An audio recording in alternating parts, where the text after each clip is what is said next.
Okay, I'm here. I was just out of my chair trying to turn on the video so you can see the superstar pastor of Fort Dodge, Iowa, and that would be Austin Hill. You resemble Justin Trudeau, you know that, the Prime Minister of Canada, a little bit, just a little bit. I don't know these days if that's a good thing or a bad thing. It depends on your perspective. Yes, it really does, doesn't it?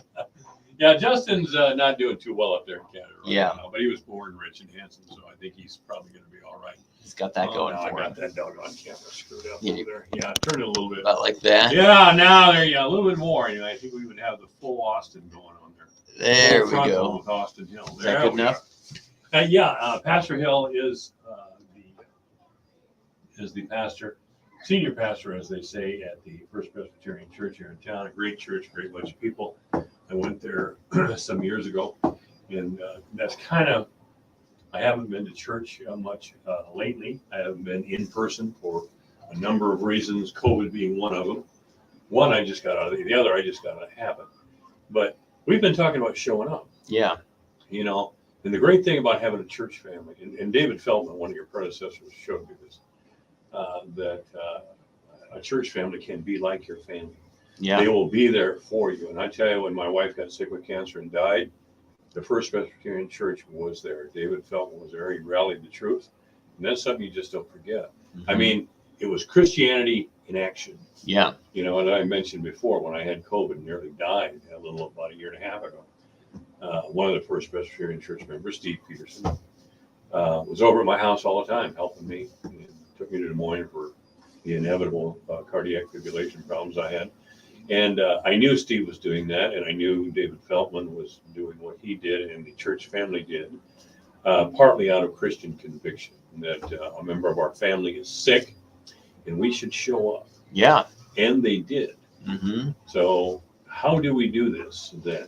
Well, this looks ever more complicated in the days of Zoom and things online, because the question is, okay, we are called to show up. And I think you beautifully described one of the most potent ways that it happens is we are present when life kind of goes down the tube for people. Boy, it did.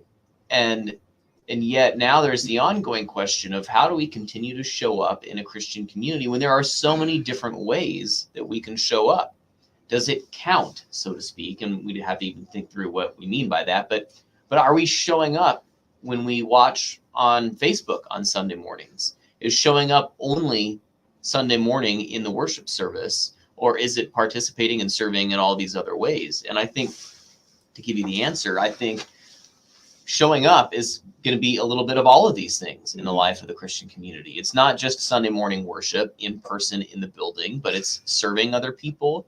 It's being involved on committees. It's showing up to those meetings, making the decisions that maybe are difficult decisions. It's showing up for the young people to be a Sunday school teacher. It's showing up in worship services, whether that's in person or online. I mean, all of these are various ways that I think we need to show up to be a part of a church community. Yes, I think that's right. And the Presbyterian, I don't know, and I apologize now for coming to services more.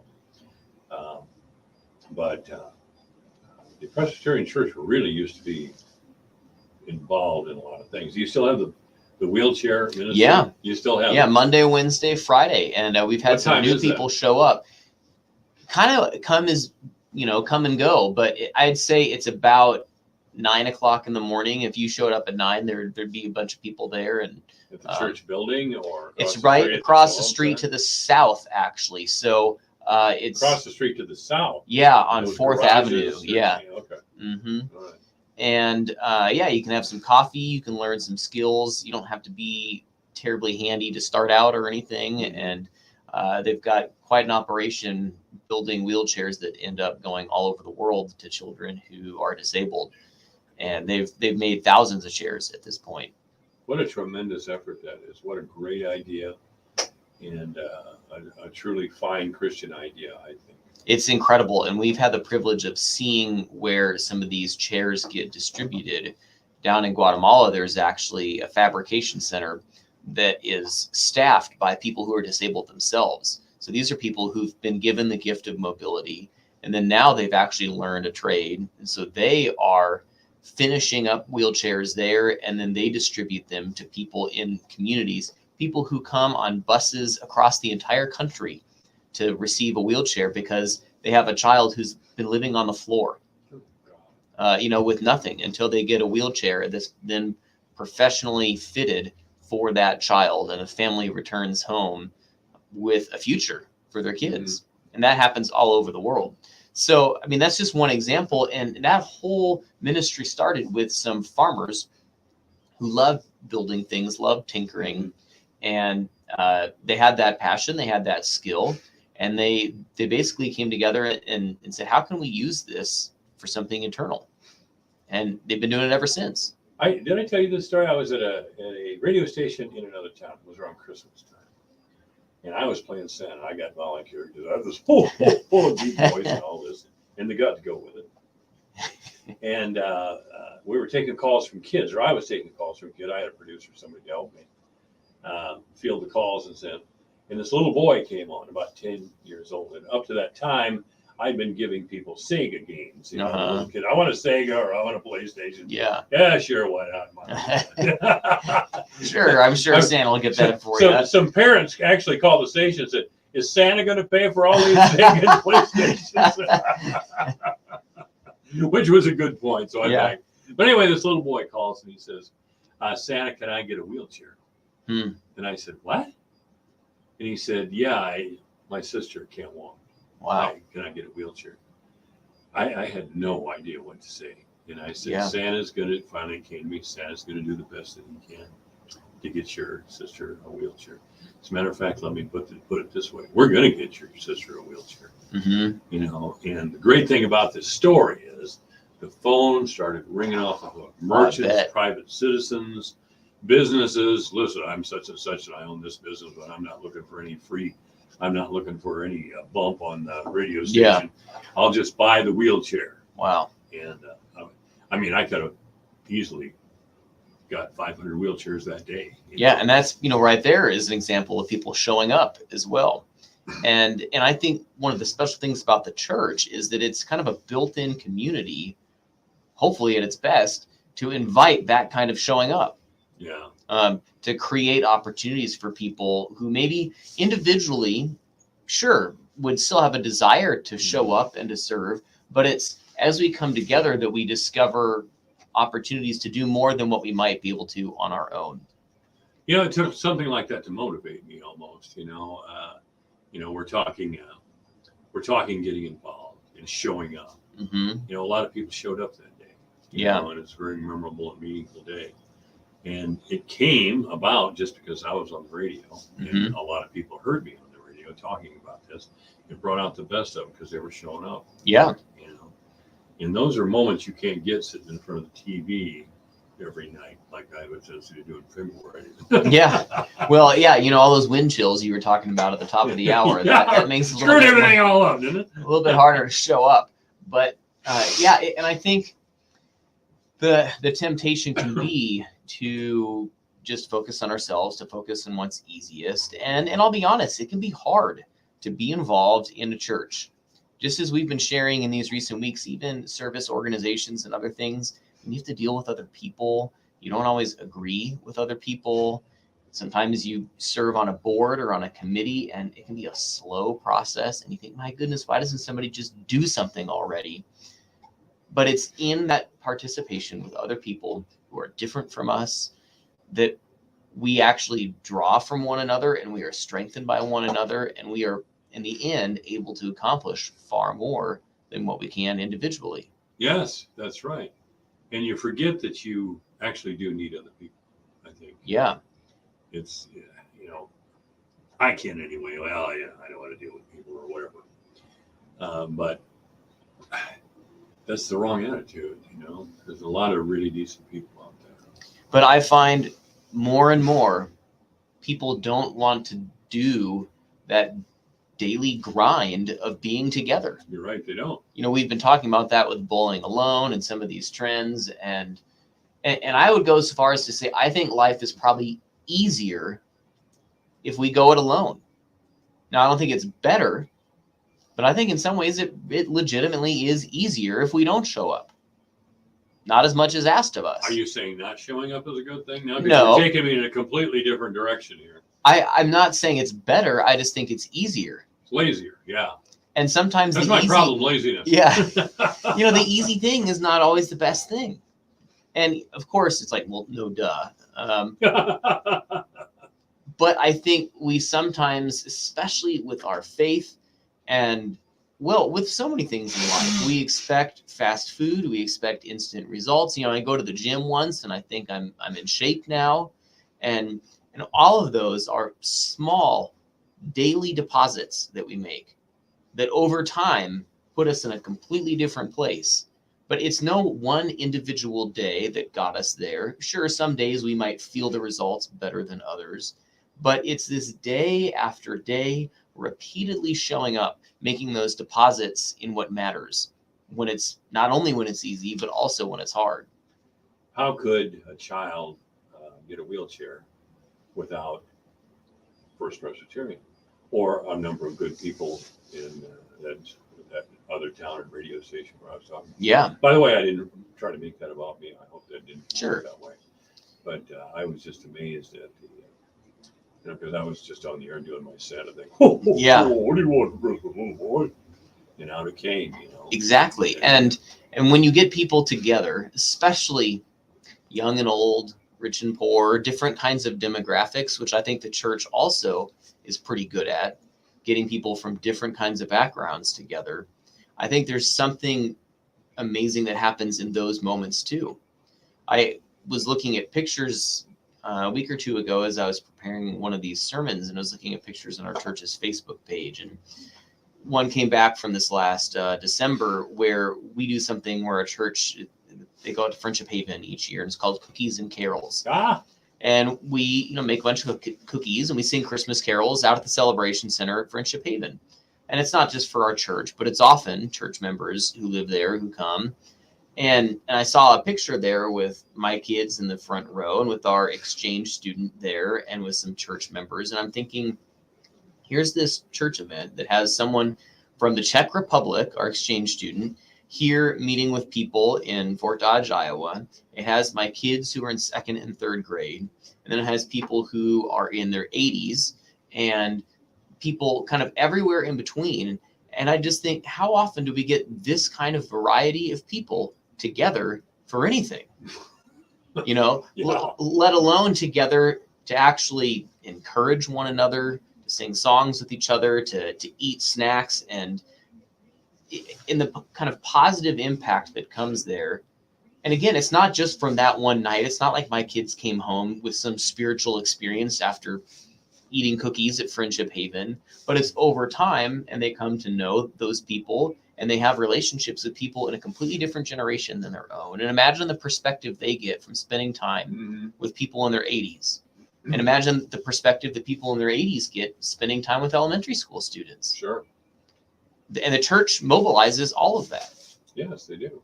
Yes, they do. The churches do a much better job, I think, than, with all due respect to the overwhelmed social service agencies who are doing their best with big hearts and working with the resources that they have. And not only do they handle people in deep poverty or neglect, they have to deal with child abuse issues and all that sort of thing. So the churches, I think, are the places that need to, if they are indeed Christians. Yeah. Maybe these sorts of outreaches are something we could do. I remember years ago going caroling with the First Presbyterians. Yeah. In the first part of December, because the later part of December was cold. Exactly. Does that still go on? Well, mainly we just do this one at Friendship Haven. We haven't done any like neighborhood caroling. We used to jump in a van and go around to all our parishioners. Yeah. Which was a great idea. That sounds like a fun thing. We might have to do that again this next year. Mainly it was older people, and not all, but mainly, Yeah. If you'd like a short caroling, some colors to show up your house, let somebody know, and I think that'd be a lot of fun. In fact, Peterson was in charge of that too. That guy's all over the place. I know he is. Yeah. Well, and I just, I think on that Sunday night when we had cookies and carols, it's usually like the second or third Sunday in December, so it's pretty close to Christmas already.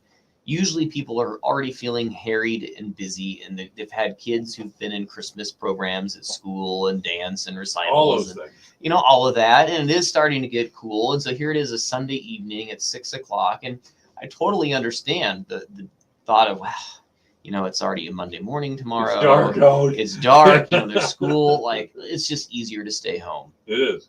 But those are the kinds of things that over time will have those day-to-day deposits that put us in a completely different spot years from now. Yeah.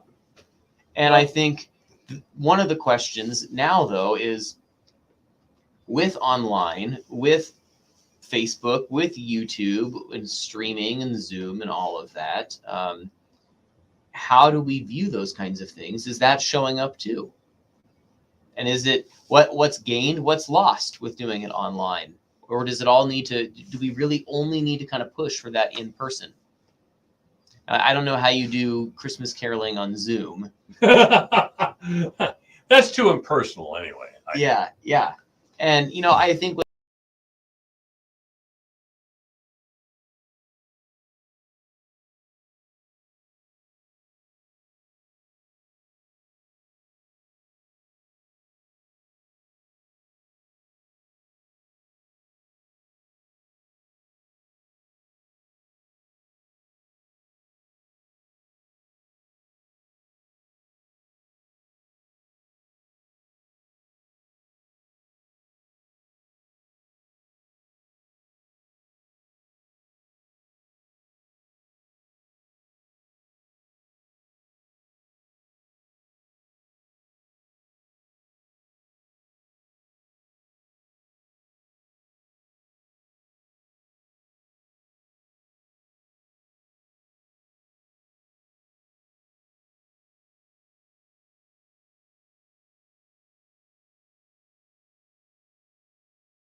ready meal down 20 cents. I guess so. If you want to move this way a little March bit, wheat you oil better down get that other 16 chair out points of at the way. 66.81. Now we're Chicago talking. wheat 17 and a half Maybe higher, you 98. March Kansas City wheat up 15 at There we 8.23. Minneapolis spring wheat for March up 3 3/4, 9.55 3/4. March oats down 4 1/4, 7.15 even. February live cattle up 27, 143.40. April down 15, 146.77. March feeder cattle down 125, 166.20. April down 102, 171.15. April hogs up 217, 107.57. May hogs up 217 and 111.32. I'm Jesse Allen reporting for Dwayne Early. Michael Devine.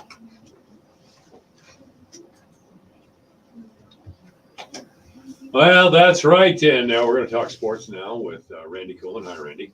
Hi, Mike. How are you? Nevin's still not around. I think he's been deported. But yeah, Nevin should come back around here at the time. I didn't know we were deporting anybody.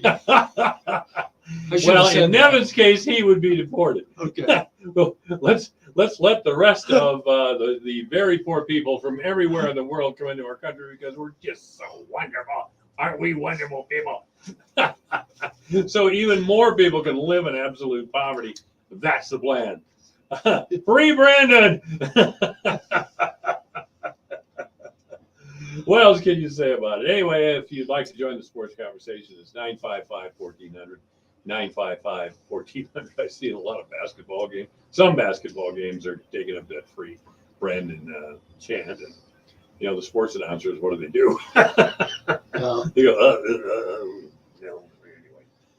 You know, the problem with doing the show this late in the week is that maybe we should have been on Monday after the Super Bowl, when the excitement was still there. But Yeah. heck of a game. I'm glad, I didn't really have a dog in the fight, but I'm glad Stafford won after all those miserable years in Detroit. Detroit's sucked since I was a little boy.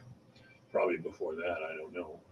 But, yeah, they pulled it out. What a drive by Stafford in the last minute and 50 seconds, Yeah. 40 seconds, something like that. Yeah. And I don't know what happened to the Bengals defense. I don't know if they were playing the prevent defense that Kurt Ferentz always plays. I don't know, but the Bengals defense, all due credit to Stafford and his receivers and to the team and to the offensive line, the Los Angeles Rams. They deserve it all. But, boy, the Bengals just were not in the game.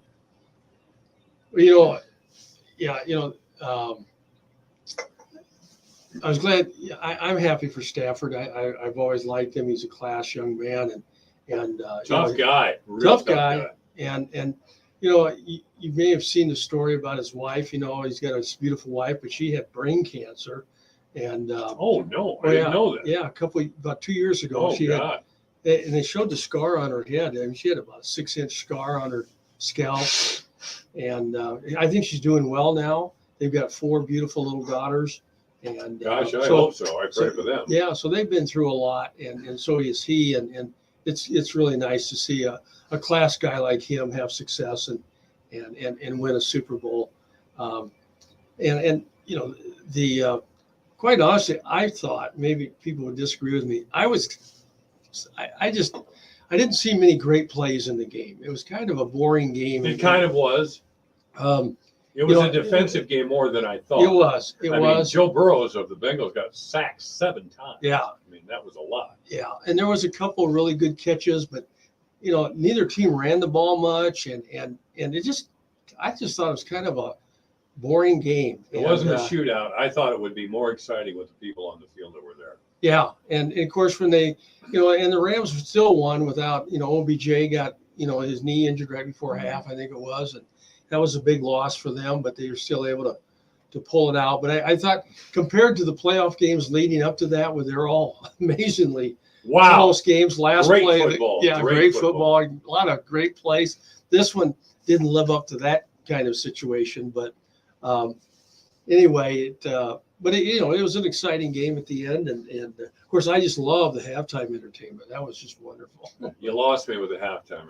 I know it's Black History Month, but some of the rappers and like Snoop Dogg and Dr. Dre, they're in their 50s. What are you talking about here? And I never seen so much crotch grabbing in my life on television. And if I had a teenage daughter that was, I'd have turned it off. But you know, why the NFL goes in that direction is beyond me, but Well, I believe the agreement was there would be no profanity, no crotch grabbing. I think they held up their end as far as the profanity Right. is concerned, but the crotch grabbing. well, even the dancers on the field were doing it. I mean, Well, it was just, that's part of that their presentation. That's just the way that is. And if you hire those folks, that's what you're going to get. What they've always done. I know, What made them famous. and I'm What showing, made them a lot of money. and I know I'm showing our age. Our but age, absolutely. I am. but, This was mainly for younger people. I just not my type of entertainment, and I don't think it's great entertainment for families to sit around and watch either. But I guess the NFL doesn't care about that; they just care about making money. Well, I think they were looking at younger demographics. They have through the whole Colin Kaepernick thing. Kaepernick was 6 years ago, and they seem to be addressing younger people seem to be behind Kaepernick more than people our age. To me as a veteran, I just believe, hey, you're a traitor to your country. If you don't like your country, get out. Go somewhere where it's better. And by the way, you'll never find a country that's treated Kaepernick like this one. No kidding, the guy's a multi-millionaire. Multi-millionaire and a huge figure to many people. I Yeah. mean, he's admired by a lot of people. So yeah, go somewhere else, anywhere you want, and see if you can replicate that, but you will not. Yeah, but yeah, it's I thought it was just kind of a ho-hum game, even though it had kind of an exciting ending, and I was happy for Stafford and Cooper Kupp, amazing wide receiver. Mhm. Has had a phenomenal year, and Why didn't they have him double teamed in that last drive? yeah, a lot of people were asking that question, and so I don't know. It was good, and I heard today on television. I haven't seen. I just heard a pundit say that actually there was more. His view was that there was more Bengals fans in the stadium than Ram fans, even though it was on the Rams. Yeah, I was going to say. Um, I didn't know about that. but the Rams haven't had a great following, quite honestly. So they left L.A. and then they went to St. Louis. They've come back. In the first 3 or 4 years that they were back in LA, they were playing at a 20,000 seat soccer stadium, and I don't think they were even filling that. So they don't have, even though they're in LA, a huge market, they don't have a big following. I was rooting for Cincinnati because Cincinnati, LA wins all the time in different sports. The Dodgers won the series just a couple of years ago. Right, and the Lakers and what have you. I was rooting for Cincinnati. Lakers are sucking it up this year. This year they are, but I was rooting for Cincinnati just because I wanted to see a good Midwest small market town win. I was in sympathy to that, and I was kind of pulling for Burrows. God, he was in college 2 years ago, Heisman Trophy winner. Right. Now he takes this really substandard team, and it's not only Right. him, of course, but Yeah. he pilots this really substandard team, and have been in the past, into a Super Bowl. Right. And they were leading it with 2 minutes to go, and they had arguably, even though Burrows was sacked 7 times, as I mentioned, arguably a better game than the Rams did. Yeah. And quite honestly, I've talked to other people too that would agree with me on this, but many probably won't. I don't think the 2 best teams in the NFL played in the Super Bowl this year. We've talked about that. Have we talked about that before? No. I'm not sure. I think Buffalo would have been a better representative. Kansas City is the one I thought. Kansas City, Buffalo, maybe Green Bay. Well, I thought really, and I probably mentioned this to you before, I thought it was going to be a repeat of the Buccaneers in Kansas City. Yeah. It didn't happen. But I still think Kansas City Chiefs are really a premier team in the NFL. Yeah. I didn't know about Green Bay, to be honest with you. Well, Green Bay had a great record, and they were the number 1 seed in the NFC, which is not as tough as the AFC. But Yeah. I think when you move that microphone, you might have separated a little bit. Did I? there. Yeah. So, here's all you got to do is plug this in a little I'm more, sorry. and you'll be all right. Yeah, there you go. they get okay. Yeah, there. Now you're good. So, yeah. So anyway, it was. I guess the ratings were pretty good. 112 million watched it. I guess. Oh, it's a big really game. high. Yeah. Yeah. Well, people are going to watch the Super Bowl. By the way, getting back to the halftime show, there was an online questionnaire. I was cruising around the net. And here's an online survey, and the question was, what's the best halftime show that you ever remember? Well, right away, I thought of Diana Ross. She had a great show a number of years ago. I mean, she flew off in a helicopter and the whole thing. And she sang a lot of the songs that I remembered. But that's definitely a generational divide there. Well, and I think of, Michael Jackson. I thought his show was great. Michael Jackson was Paul terrific. McCartney, that was good. He was excellent. But I don't understand the rap stuff. I don't, so it's. Well, they had a number of years ago, probably in the 90s, Travis Tritt, who was a great country singer at the time. And it was in Atlanta where he was from. He's from Georgia. And I don't think Atlanta was in the Super Bowl that year. But he did a great job from the country music standpoint. Yeah. He really did great. And I thought Bruno Mars, when he did it a few years ago, was really good. And Katy Perry was really good a few years ago. And those are more modern type singers. I mean, from a few years back. The only one I didn't think much of was the Justin Timberlake, Janet Jackson. Right, I agree with that. Breast exposed flap. Oh, it's just a big accident. My God, it looked like Velcro. Yeah. Yeah, right, an accident. Yeah. So, well, Mike, we've got some, just to change subjects, we got coming down here, there's Iowa State, Iowa. They each have about 5 games left. And now you lost it on your microphone again there, buddy. How about that? Now, that's good. I won't touch it. But, the Hawks play a big game tonight at home against Michigan. And every game now is big because both Iowa and Iowa State are kind of on the bubble. Yeah. And if they finish strong, they'll both be in. If they don't finish strong at all, they'll probably be out. And so it's one of those things that'll be interesting to watch. We're going to talk about this, but I got to mention, and I forgot at the start of the show, that all 5 Fort Dodge wrestlers have advanced today in the state wrestling tournament, all 5. And I've got a couple of young guys in Brook Bickford keeping an eye on things for me. So when there are more reports from the state wrestling tournaments, I know a lot of people are interested. I'm interested. Right. We'll have it on there immediately. And again, that wrestling tournament can be heard live at Sunny 99.7. Anyway, that's great. It is. Great. All 5 of the young Yeah. Ayala, I guess, Ayala family, they can wrestle. Yes, they can. I guess he scored a big decision in his first time, like 28-5 or something. Really? Big Wow. win. I don't hold me to that number, but he really. How did the Graves kid do from Fort Dodge? No, the Graves from Southeast Valley. I haven't heard that. Heavyweight. The Iowa football players. I haven't heard. That's, and I'll text. But here's the interesting thing. He wrestled maybe this morning or this afternoon. He's going to play a basketball game tonight. I saw that. And then he's going to go back and wrestle again on Friday. And it's great to be young, isn't it? And he is the all-time leading scorer for Southeast Valley's program for basketball. And how did he manage to do that? I used to know Fort Dodge kids that wanted to wrestle and play basketball, but they really couldn't do it. I mean, he's just a phenomenal athlete. Obviously, and I wish him every success down at University of Iowa, a local guy. We want to see that. And again, it bears out something that I've talked about with coaches over the years, that the offensive line coach are really looking for heavyweight wrestlers. Yes. Because they're so used to moving big bodies, leverage and footwork and all that sort of thing. So good luck to this young man, most certainly. And I hope he did well.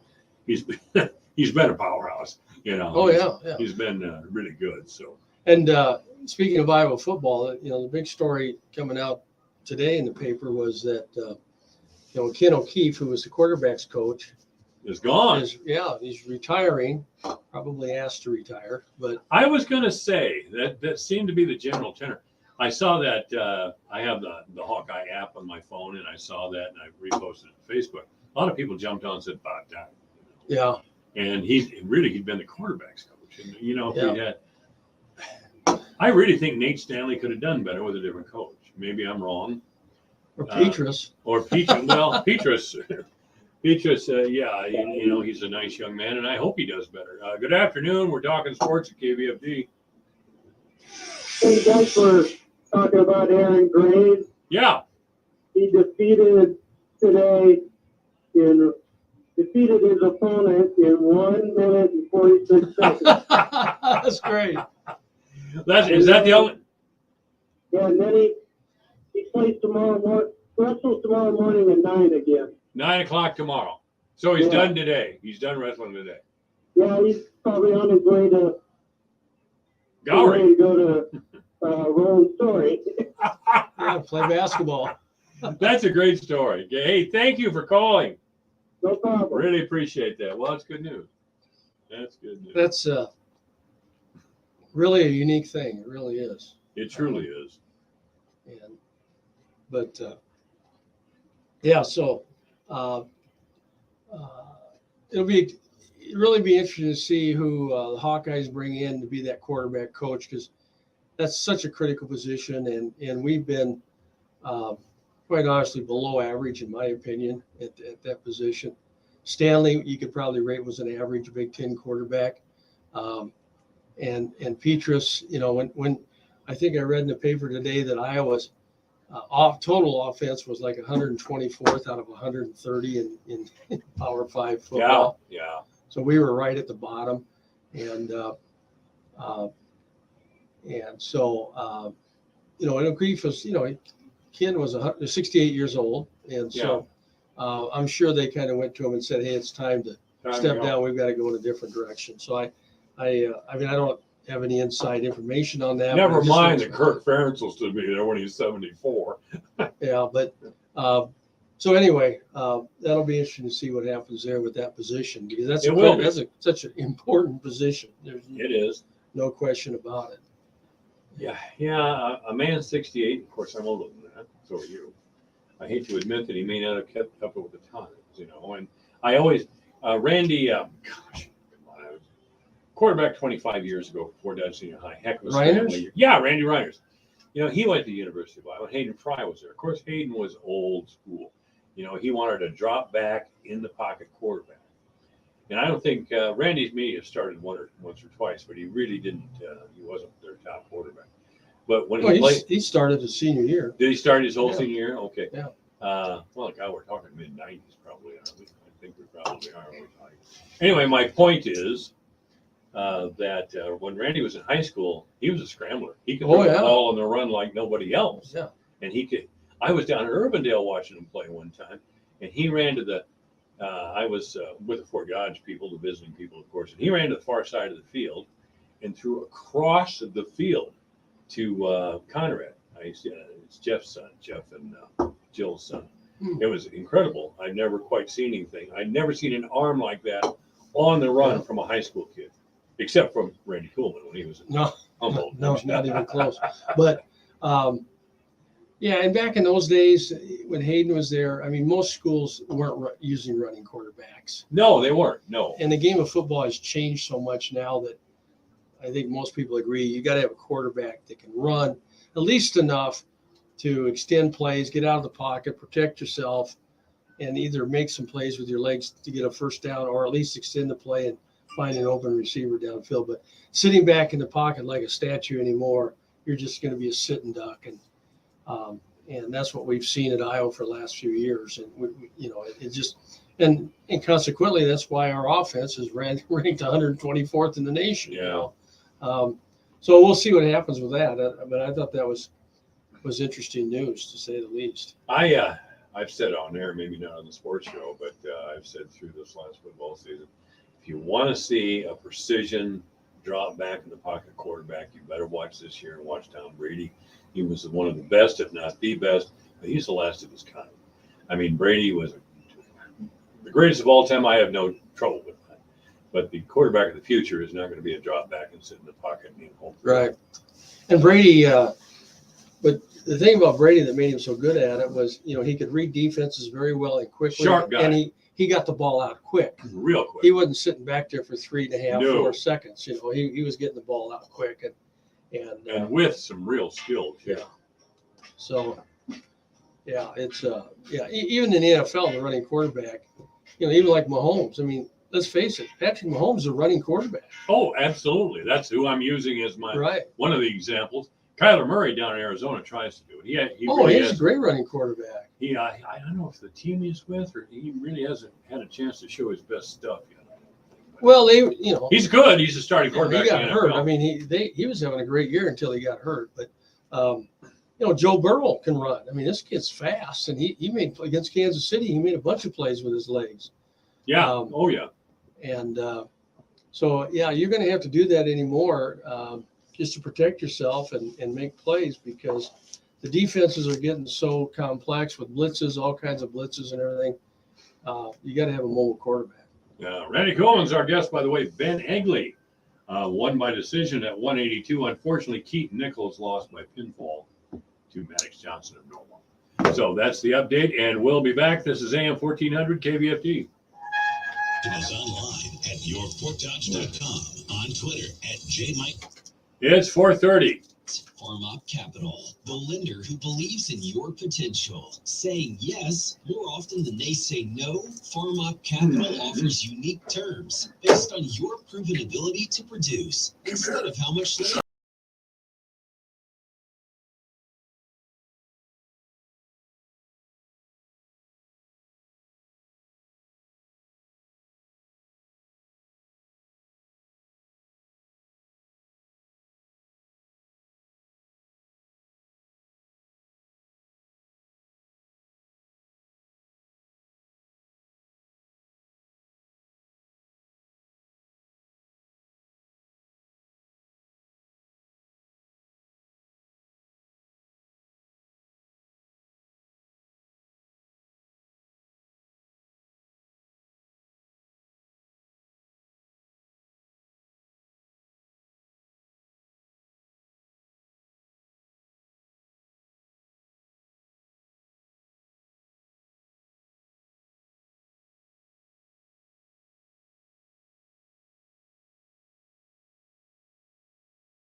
a big victory last night or the night before, I can't remember now, over TCU. That was a huge win for the Clones who needed a win. You know, they'd lost several in a row, and going into to play at TCU and to beat them there, it's a quad one win for them. So that helps their resume. The Hawks have a big game tonight with Michigan, and a win, and that's in Iowa City. A big win over the Wolverines would really bolster their resume as well, because I really believe both of them are going to be, if they win, you know, the majority of their remaining, if they could win 3 or 4 out of the last 5 games, they'll be in easily.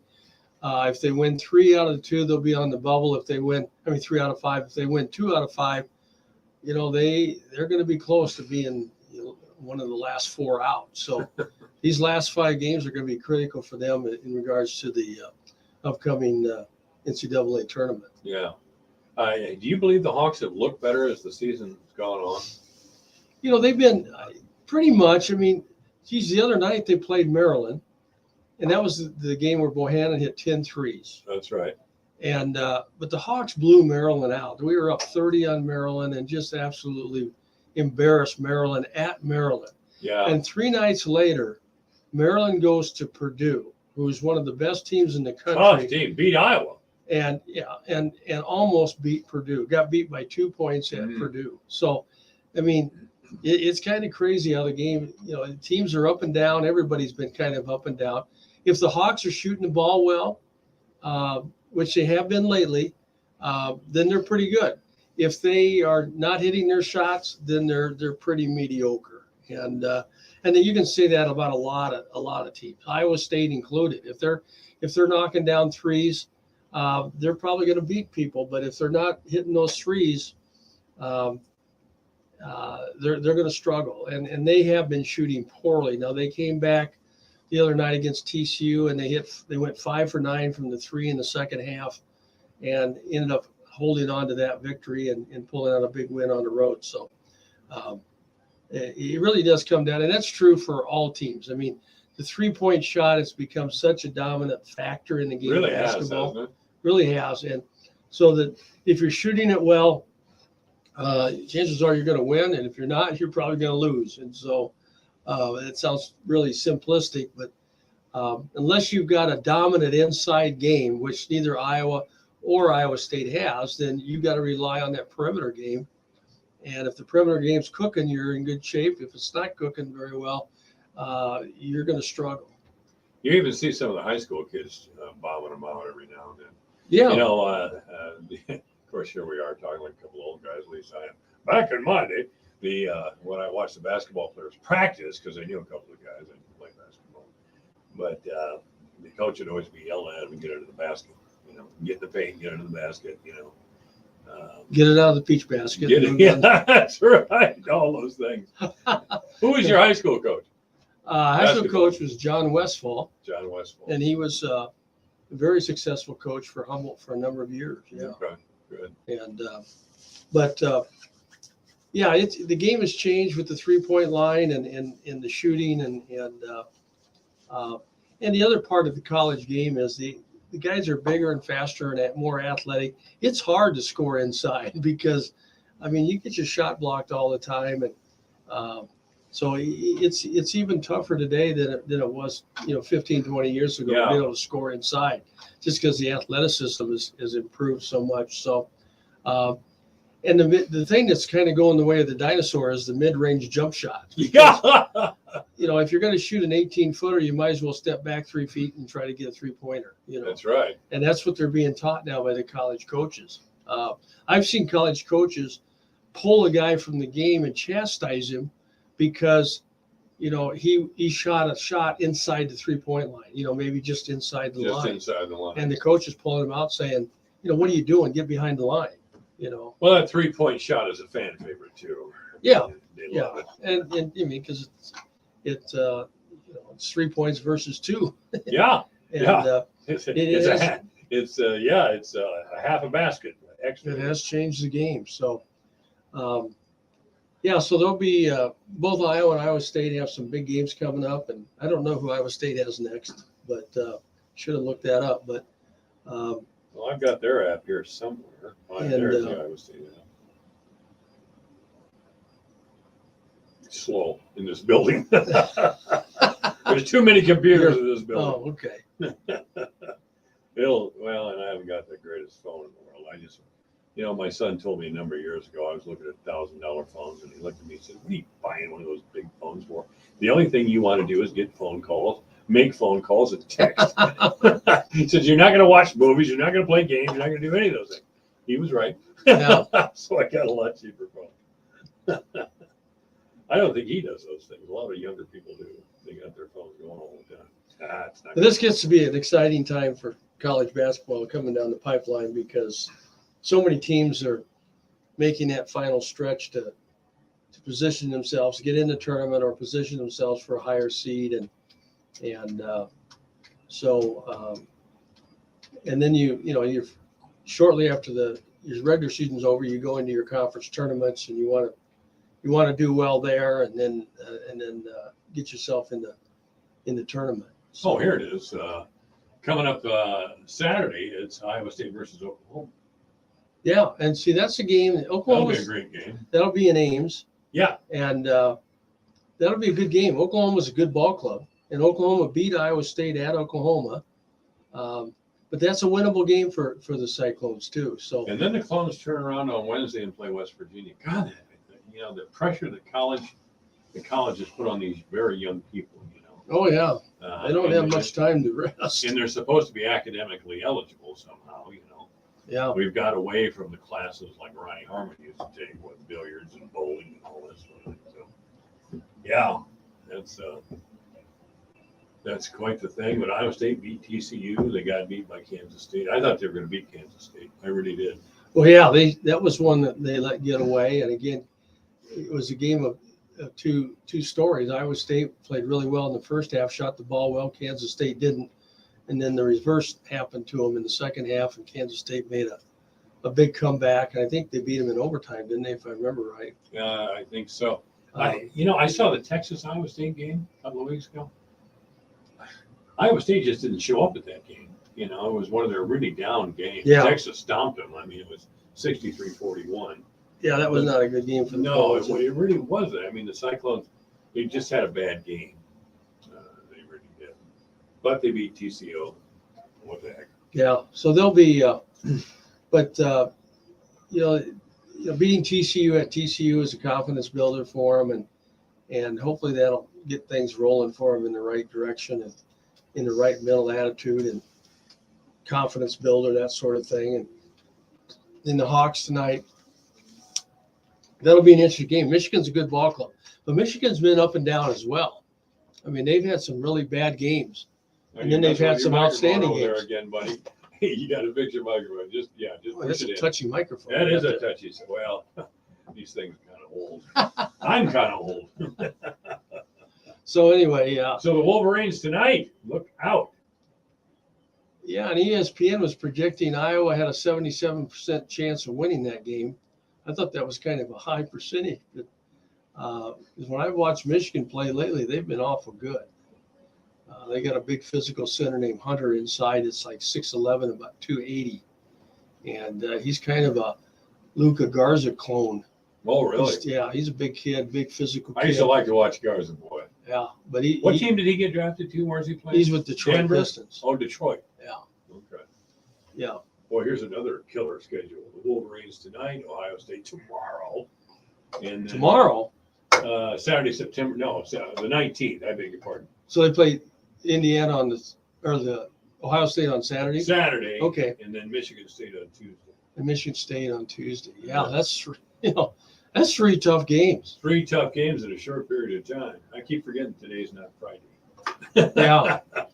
But and those are 3 really good teams. All of them are potential tournament teams, and whether you're in the Big 10 or Big 12, every night is a dogfight. Yeah. It really is.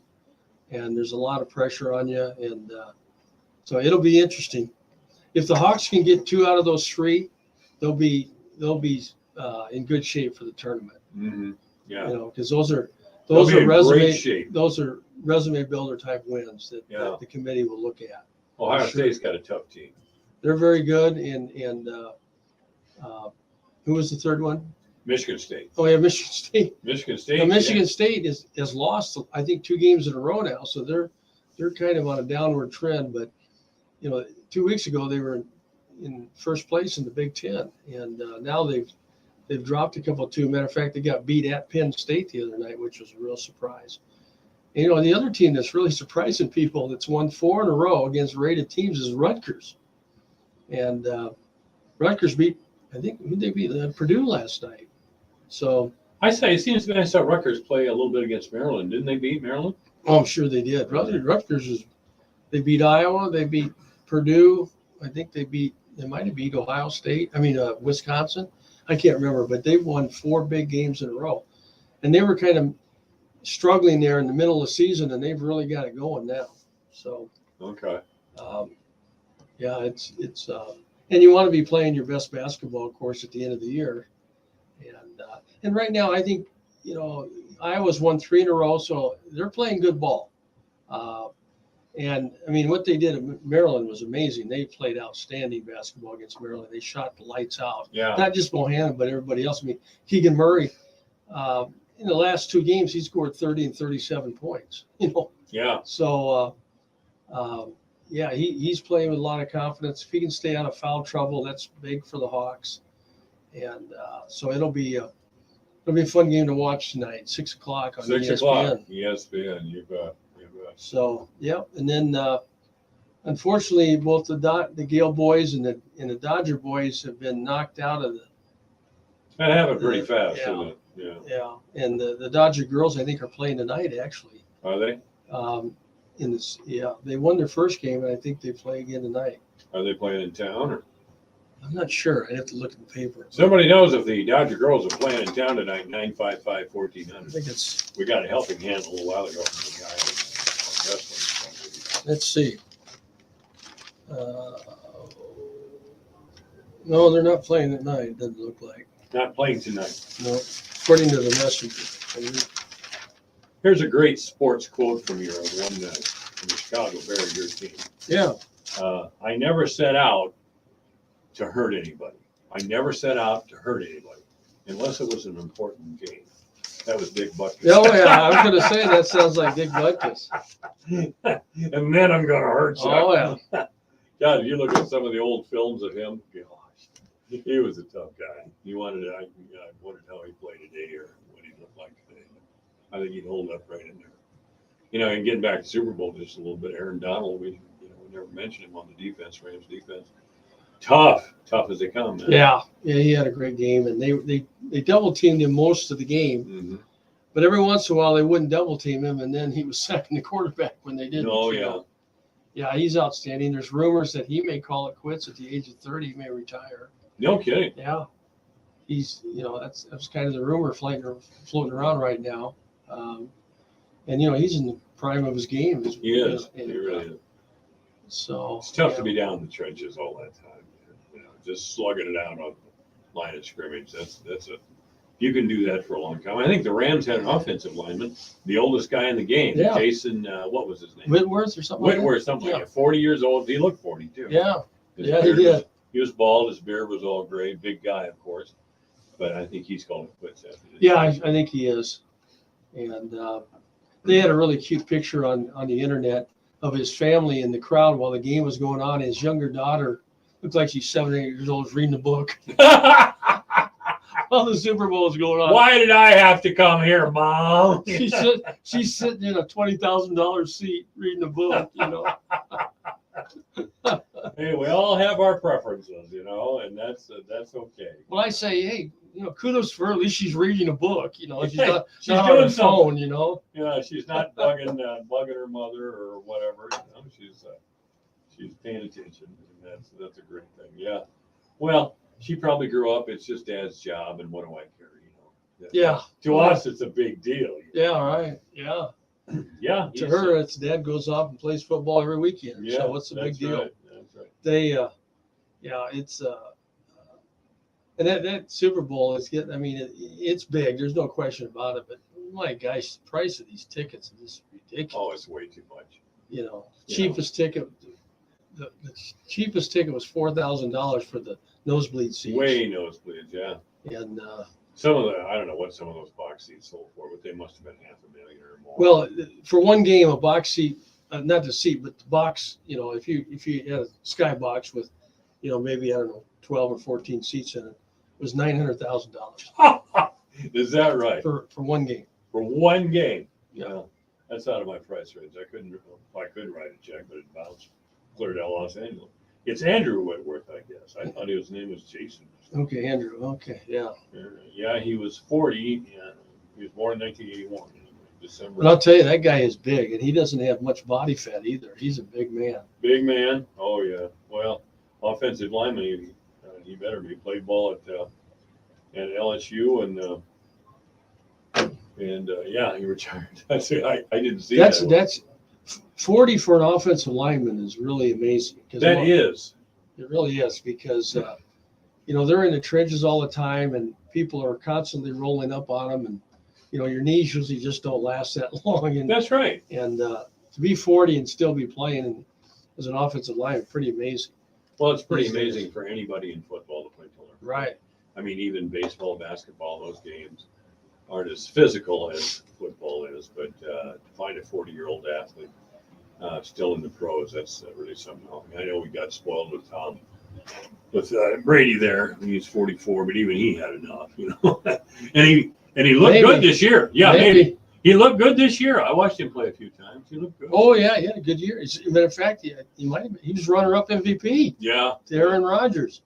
Okay, pick the winner. Yeah, I know you're probably going to say Iowa, but Iowa and Michigan tonight, who's going to win? I'm picking the Hawks on scoring a late basket to win it, pull it out at the end. I hope you're right. Randy Cohen's been our guest. Thank you, Randy. Thanks, Mike. This is AM 1400 KVFT, the voice for that. Jackie goes out with StarRegistry.com. Since we were children, we've been told to reach for the stars. It was great advice, and now it's a great gift. Name a star after someone. For $54 and a call to 800-282-3333 or visit StarRegistry.com. We will name a star I was reading very this. special to you. It's an incredible personalized In the gift. break, I was Your reading star this name will be article. recorded